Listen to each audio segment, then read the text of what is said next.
live testimony in Capitol Hill from the current CEO of FTX, John J. Ray III.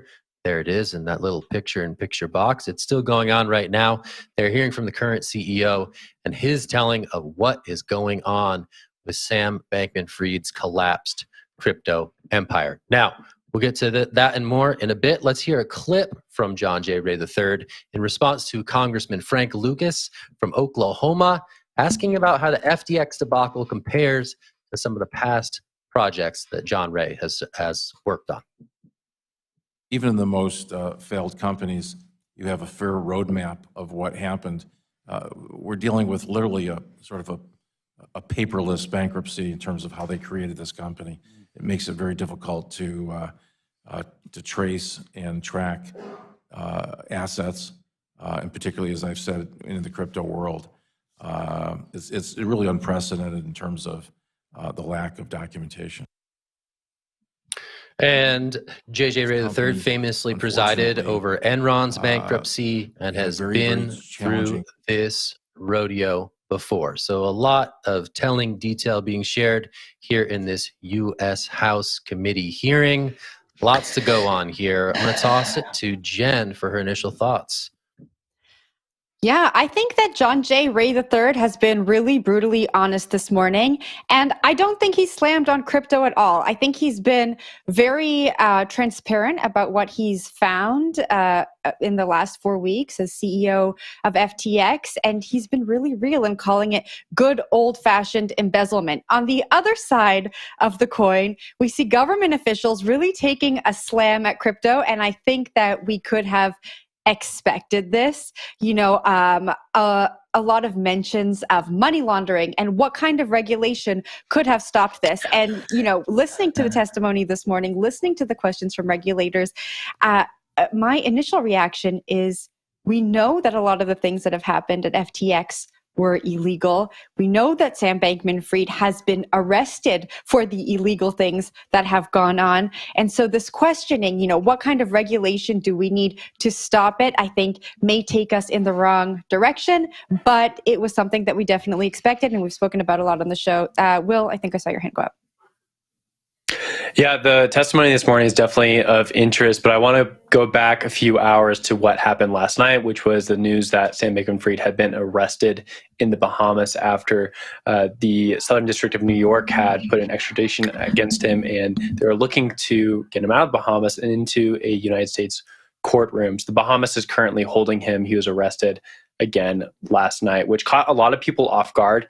For some reason, a lot of people did not think that he was going to be arrested. Himself, even, he said on Twitter Spaces, Sam Bankman-Fried, that he was not thinking he was going to be arrested. But as we've seen this morning, the different things posted against him are pretty severe. There's conspiracy to commit wire fraud. There's wire fraud, conspiracy to commit wire fraud against lenders, wire fraud against lenders. There's even some very hefty allegations against defrauding the United States government and his involvement in giving too much money to different campaign contributions, which were unsealed again this morning by the Southern District of New York. So this is pretty heavy stuff, which I think a lot of people in the crypto world were not expecting to happen. People, I think, were just looking at the last month, seeing the PR circuit and saying, oh, well, maybe he's going to get out of this or he's going to get off with just a warning. But I think you are seeing the long arm of the law come down on top of crypto. It might take a while to get there, but it certainly does get there. And it's pretty hefty. Wendy, I'll throw it up to you for your take. My question is, why all of a sudden do the public servants care about all the money that was donated to them? They didn't care about it before. They didn't question it before. There's a lot of things that I do think that are going to come to light. And I'm not defending Sam in any way, shape, or form. He was still a part of this whole circus. But the problematic thing that we're seeing is we're seeing these public servants, which again, you guys, our taxpayer dollars go to fund these cases, these types of investigations. And the type of questions, some of them are good, but at the same time, Sam needs to be held accountable. The people that he was working with should be held accountable. But more importantly, the public servants that did take money, that didn't do further investigations on, how to place good practices in the crypto industry. We have somebody like Gary Gensler that keeps saying, come register, come talk to us. Well, it came out that Gary met with Sam multiple times. And Why didn't he catch it? His job is to catch these bad actors. Instead, he goes around and he totes about, finding Kim Kardashian for a disclosed ad. And it's just becoming a big circus. It's becoming ridiculous. And I don't think retail has been protected at all. And I think that they're kind of laughing in our faces at this point. So it's very upsetting. And that's my take on it. Yeah, Capitol Hill hearings are a little bit like crypto Twitter for boomers, right? There's a lot of takes that are being popped off over here. I think there was something about creepy dough. I saw that lighten up Creepy Twitter.com. crypto dough.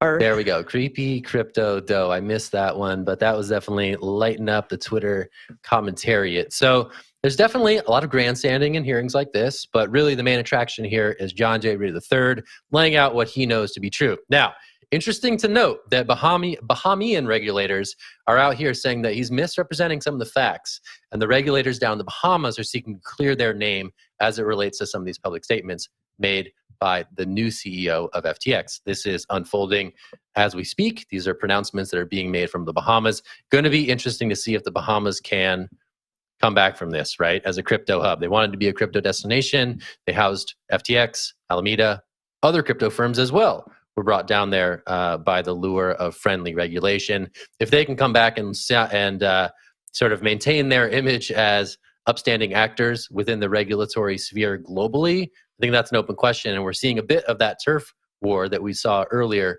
again play out in the wake of John Ray's public comments here on Capitol Hill. So sort of a sideline to note, as far as we know, SBF is still in the Bahamas.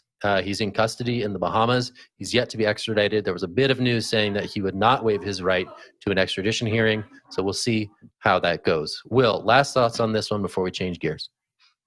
Last thought is I just have to wonder what Caroline Ellison and Sam Gerbesco are thinking right now with all this going on. Where are they and what are they thinking after seeing their former boss being snagged by the United States government?